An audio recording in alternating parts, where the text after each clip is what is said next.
தங்கம், இப்பதான் நீ ஒரு விஷயம் தெளிவா புரிஞ்சுக்கணும். ஆமா, நீ இப்போ நின்னுட்டு இருக்கிற இடம் சாதாரணமான இடம் இல்லை.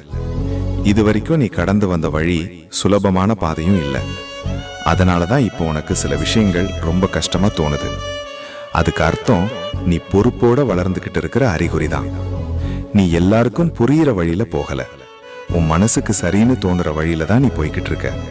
அதனாலதான் சில நேரம் நீ தனியா நடக்கிற மாதிரி தோணும். அது ஒன்றும் தவறில்லை தங்கம், அது உன்னோட தலைமைக்கான அடையாளம் தான். அதுக்காக இன்னும் நீ வேகமா ஓடவும் வேண்டாம், உடனே நின்று போகவும் வேண்டாம். இப்படியே உன் வேகத்துல நீ தொடர்ந்து பயணம் செய். நீ போகிற திசை சரிதான். அதுக்கிடையில சந்தேகம் வருதுன்னா அது உன் மனசு வளர்ந்து அடுத்த நிலைக்கு தயாராகுது என்பதற்கான சின்ன சிக்னல் தான். அதனால நீ நிம்மதியா இருத்தங்கம். உன் அப்பா உன்னை சரியான பாதையில தான் கூப்பிட்டு போறேன். ஓம் நம சிவாய.